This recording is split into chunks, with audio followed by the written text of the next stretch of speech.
Morning student, नवनिता निकेतन के online video classes में join चाहिए। आज मैं आपको 7th क्लास संस्कृत का प्रथम पाठ चत्वारि धामानि मतलब 4 धाम उसको रीड करवा रही हूँ। ये देखिए, सबसे पहले इसमें क्या है आपको बता दिया जाता है कि इसमें 4 धाम है, उसके विषय में बताते हुए जगत गुरु शंकराचार्य द्वारा दिशा में स्थापित 4 मठों की जानकारी दी गई है। मतलब इसके अंदर जो आपको बीच में दिखेंगे वो कौन है?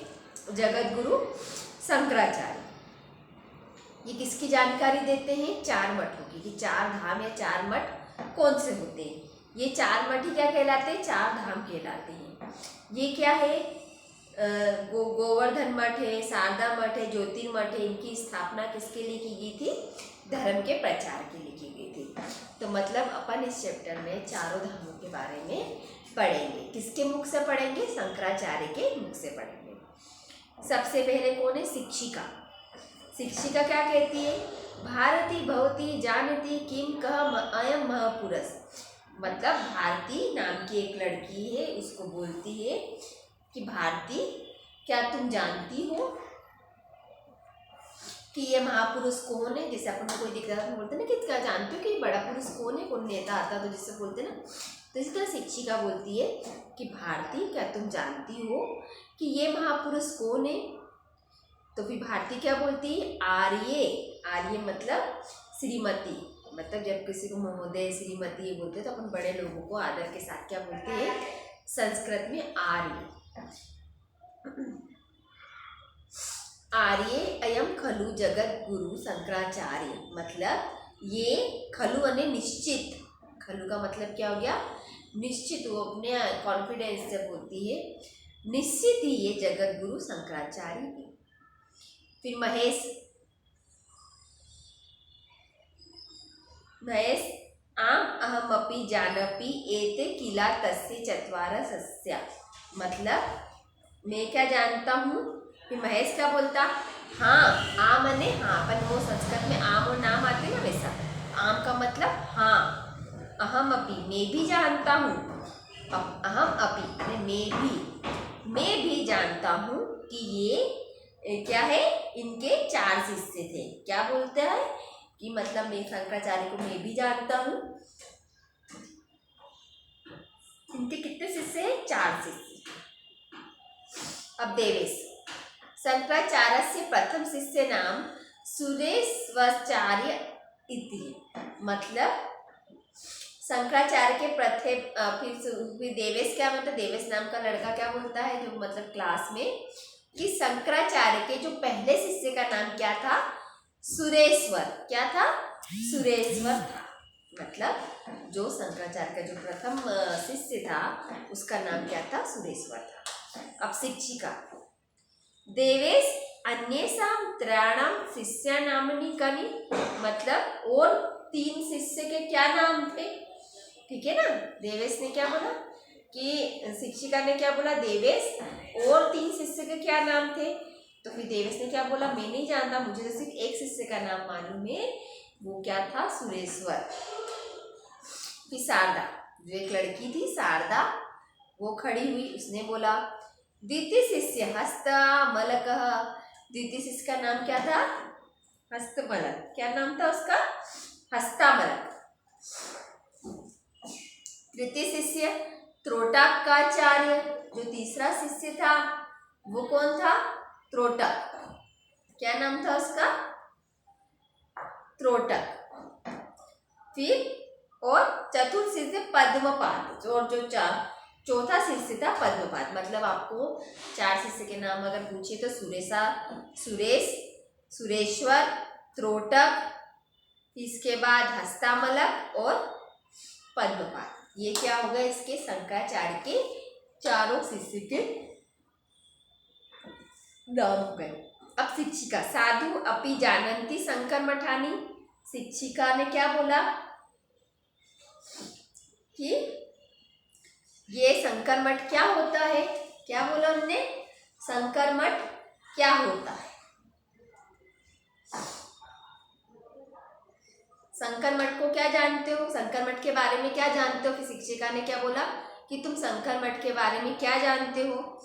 फिर सर्वे, फिर इसके बाद सर्वे, सभी ने बोला हम तो कुछ नहीं जानते, मतलब सारे बच्चों ने क्लास में बोला कि हम नहीं जानते। तो शिक्षिका ने क्या बताया, अब आगे देखते हैं। सबसे पहले शंकराचार्य के अपने पुत्रों के शिष्यों के नाम याद रखना है, सुरेश्वर, त्रोटक, हस्तामलक, पद्मपाल। फिर शंकर मठ के बारे में अब कौन बताएगा अपने को? शिक्षिका बताएगी। शंकराचार्येण चतुर्थ स्थानेषु चतस्रसु दिक्षु चत्वारि मठानि स्थापितानि। मतलब जो शंकराचार्य थे, क्या करा उन्होंने? चारों स्थानों पर, चारों दिशाओं में शंकराचार्य ने जो 4 स्थान थे उसमें चारों दिशाओं में क्या करा? 4 मठ को स्थापित किया। ठीक है, मठ कितने होते हैं अपने? 4 मठ। क्या होते हैं? जहाँ पे बौद्ध लोग अपना जैसे यात्रा करते हैं ना बौद्ध जन, तो वहाँ पे कुछ समय के लिए रहते हैं, फिर वापस आगे बढ़ते हैं। क्यों? तो उसी स्थान को अपन क्या कहते हैं? मठ। अपना को ये भी जानना जरूरी है कि मठ क्या होता है। मठ वो स्थान रहता है जिसमें बौद्ध भिक्षु अगर अपने यात्रा पे निकलते हैं तो रुकते हैं थोड़े समय के लिए, कहीं ठंड, पानी, बरसात, इसके लिए थोड़े थोड़े समय के लिए वहाँ पे रुकते हैं, तो फिर आगे जाके विचरण करते हैं। तो जो उनके रुकने या ठहरने का स्थान रहता है उसे अपन मठ कहते हैं। वो मठ की स्थापना शंकराचार्य द्वारा चारों स्थान पे 4 दिशा में की गई थी, इसलिए ये चारों पवित्र धामानी, पवित्र धाम के नाम से प्रसिद्ध हैं। अब महेश,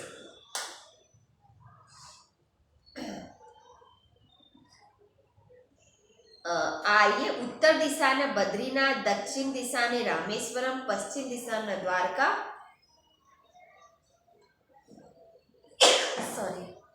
पूर्व दिशा जगन्नाथपुरी इति किल चत्वारी धामानी। मतलब उसने बताया महेश ने कि आर यानी श्रीमती जी या मैडम या सर, मतलब उत्तर दिशा में कौन है? सॉरी मैडम, उत्तर दिशा में बद्रीनाथ, दक्षिण दिशा में रामेश्वर, पश्चिम दिशा में द्वारका, पूर्व दिशा में जगन्नाथपुरी। मतलब आपको मालूम होना चाहिए कि उत्तर, पश्चिम, पूर्व, पश्चिम, उत्तर, दक्षिण, चारों दिशा में 4 धाम कौन कौन से होंगे? बद्रीनाथ, रामेश्वर, द्वारका, जगन्नाथपुरी, ये अपने 4 धाम हो गए। अब शिक्षिका, शिक्षिका ने क्या बोला? सत्यम। शिक्षिका ने क्या बोला? शाबाश, सही सही बात बोली, सत्य। किंतु धर्म प्रचार शंकराचार्य ने स्थापित मठानी अपि चत्वारि धामानि इति प्रसिद्ध। किंतु धर्म के प्रचार के लिए शंकराचार्य के द्वारा स्थापित मठ भी 4 धाम के रूप में प्रसिद्ध है। ये 4 दिशा में है। मतलब जो शंकराचार्य ने जो 4 मठ भी क्या करे? बनाए हैं, वो भी धर्म के नाम पे बहुत ज्यादा प्रसिद्ध है। भारती तानी धामानी कली, मतलब कौन कौन से धाम है? भारती ने बोला। अब ये अलग अलग धाम है, वो दक्षिण में रामेश्वर, उत्तर में बद्रीनाथ, पश्चिम में द्वारका, पूर्व में जगन्नाथपुरी, ये अलग धाम है। और जो शंकराचार्य ने जो 4 मठ की स्थापना करी वो भी धाम के रूप में प्रसिद्ध है। वो कौन कौन से? किसने पूछा? भारती ने। तो शिक्षिका ने क्या बताया? उसके नाम श्रृंगेरी मठ, गोवर्धन मठ, शारदा मठ और ज्योतिर्मठ। आपको क्वेश्चन क्या आएगा कि 4 मठ हो, ये वाले नहीं आएंगे। 4 मठ के नाम बताइए जो शंकराचार्य ने स्थापित किए थे। तो क्या आएगा? श्रृंगेरी मठ, गोवर्धन मठम, शारदा मठम और ज्योतिर्मठ। ये क्या है? इसके 4 मठ है जो किसने करे थे? शंकराचार्य द्वारा स्थापित किए थे। कस्या कस्या दिशा संति, कौन कौन सी दिशा में स्थित है? मतलब ये जो 4 मठ है वो अपने कौन कौन सी दिशा में स्थित है? तो ये आपको, ये देखो, ये टेबल में सब दिया है। ठीक है, अभी शिक्षिका कोष्टक, ये मतलब मैं आपको स्पष्ट करती हूँ। दक्षिण दिशा में श्रृंगेरी मठ है, श्रृंगेरी है, और कौन से राज्य में है? वो कर्नाटक राज्य में। आप इस टेबल में देखोगे तो 4 दिशा बनी हुई, दक्षिण, पूरब, पश्चिम, उत्तर। जो दक्षिण में है वो श्रृंगेरी मठ है, श्रृंगेरी राज्य में स्थित है और कर्नाटक राज्य में स्थित है। और जो गोवर्धन मठ है वो जगन्नाथपुरी और उड़ीसा राज्य में स्थित है। ठीक है, उड़ीसा राज्य के जगन्नाथपुरी में स्थित है। अब पश्चिम दिशा में शारदा मठ है, गुजरात में और द्वारका में, गुजरात राज्य में और द्वारका में। उत्तर दिशा में ज्योतिर्मठ है, उत्तराखंड में बद्रीनाथ। आपने देखा ना उत्तराखंड में बद्रीनाथ है, वहाँ पे कौन सा मठ है? ज्योतिर्नाथ। अब आपसे कोई पूछे तो आप पूरा क्या बताओगे? 4 मठ के नाम बता देना, श्रृंगेरी मठ, गोवर्धन मठ, शारदा मठ और ज्योतिर्मठ। अब ये कौन कौन सी दिशा में है? तो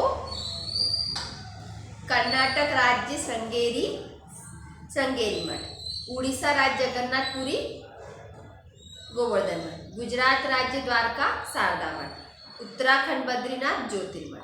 ठीक है, इस तरीके से अपने 4 मठ हो गए। शिक्षिका, धर्म में भारतस्य एकताया मूलधार।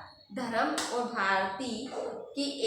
धर्म ही भारत की एकता का क्या है? मूल आधार है। अपन अलग अलग धर्म के लोग भी एक जगह रहते हैं, तो ये क्या है? एकता है।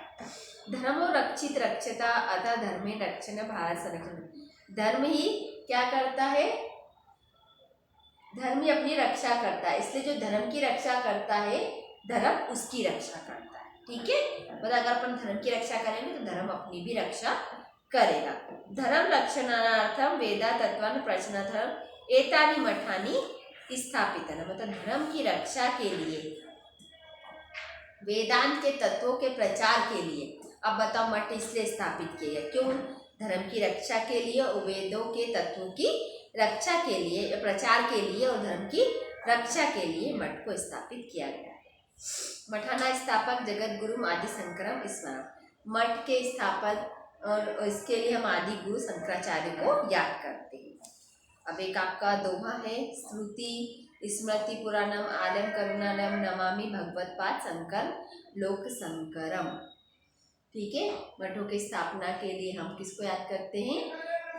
शंकराचार्य को याद करते हैं। श्रुति स्मृति पुराण के स्थल, श्रुति स्मृति पुराण के स्थल, करुणा के भंडार भगवान शंकर, जो संसार में शंकर के नाम से प्रसिद्ध है, मैं उनके चरणों को नमस्कार करता हूँ। श्रुति स्मृति पुराणम मतलब श्रुति स्मृति और पुराण के स्थल, आलय करुणायनम करुणा के भंडार भगवान शंकर को मैं नमस्कार करता हूँ। ठीक है, आज के लिए इतना है। आज अपन ने आदि शंकर के 4 मठों के नाम पढ़े, वो कहाँ कहाँ स्थित है इसकी जानकारी अपन ने ली। आप इसको घर पे रीड करें।